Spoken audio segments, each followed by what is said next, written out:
Assalamualaikum warahmatullahi wabarakatuh. Alhamdulillahillazi an'amana bi ni'matil iman wal islam wa nusalli wa nusallimu ala khairil anam sayyidina Muhammadin wa ala alihi wa sahbihi ajma'in.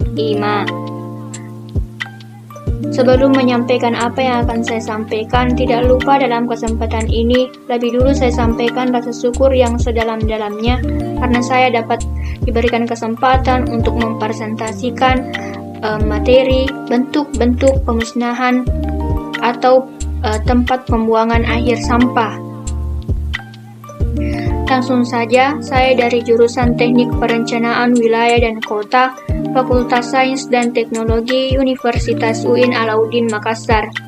Dengan ini disusun oleh saya sendiri, Bese Mawaddah, dengan NIM 608001200004 dari kelas T.PWKA dengan mata kuliah Prasarana Wilayah dan Kota 2, yakni dengan dosen pengampu Pak Ian Awaluddin STMT dan Ibu Dr. Henny Hairani GSTMT. Dalam menjelaskan tentang bentuk-bentuk pemusnahan atau pembuangan akhir sampah, ada baiknya kita mengetahui apa definisi pemusnahan atau pembuangan akhir sampah itu sendiri.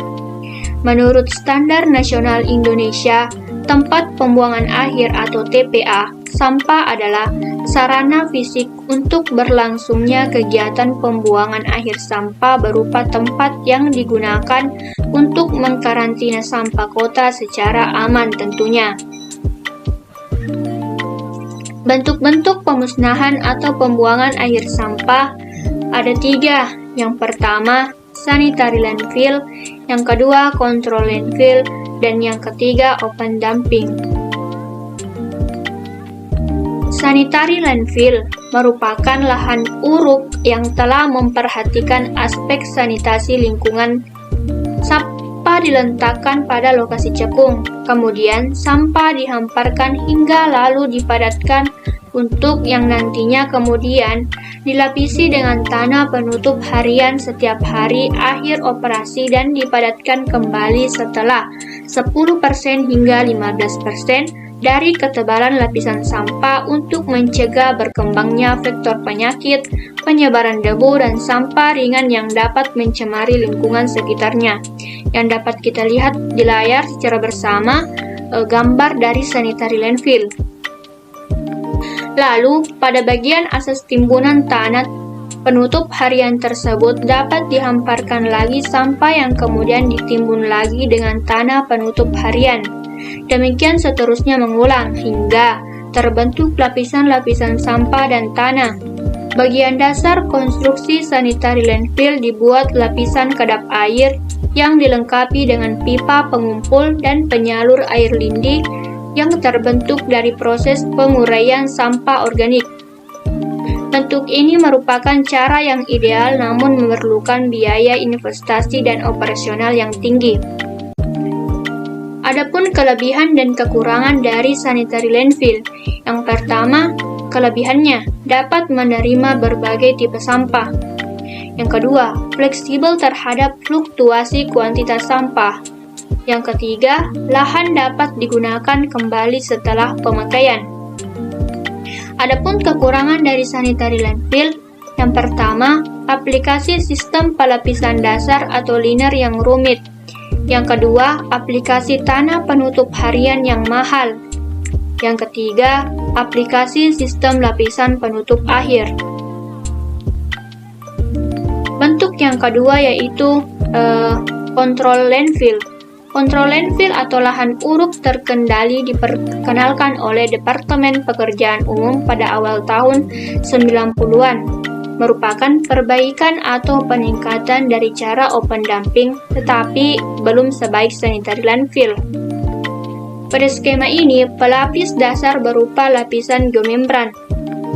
Aplikasi tanah penutup harian dilakukan setiap 5-7 hari. Setelah masa layan habis, dilakukan penutupan akhir. Tapi, sampai saat ini metode kontrol landfill masih dianggap mahal. Dapat kita lihat secara bersama pada layar bahwa contoh kontrol landfill. Kelebihan dan kekurangan dari kontrol landfill. Yang pertama, kelebihannya dapat negatif terhadap lingkungan dapat diperkecil. Yang kedua, lahan dapat digunakan kembali setelah dipakai. Yang ketiga, estetika lingkungan cukup baik. Adapun kekurangan dari kontrol landfill, yang pertama, operasi lapangan relatif lebih sulit. Yang kedua, biaya operasi dan perawatan cukup besar. Dan terakhir, memerlukan personil lapangan yang cukup terlatih tentunya. Bentuk pemusnahan yang ketiga yaitu open dumping, yang dimana open dumping ini paling banyak diterapkan di Indonesia. Prinsip kerjanya sederhana, seperti buang, tidak ada penanganan lebih lanjut terhadap sampah. Keuntungan utama dari sistem ini adalah murah dan sederhana tentunya. Kekurangannya, sistem ini sama sekali tidak memperhatikan sanitasi lingkungan. Sampah hanya ditumpuk dan dibiarkan membusuk sehingga menjadi lahan yang subur bagi pembiakan jenis-jenis bakteri serta bibit penyakit lainnya, menimbulkan bau tak sedap yang dapat tercium dari puluhan bahkan ratusan meter, mengurangi nilai estetika dan keindahan lingkungan. Adapun kelebihan dan kekurangan dari open dumping, kelebihannya yaitu yang pertama, saya di sini akan men-follow up kelebihan-kelebihannya. Yang pertama, teknik pelaksanaan mudah. Yang kedua, personil lapangan relatif sedikit. Yang ketiga, biaya operasi dan perawatan yang relatif rendah.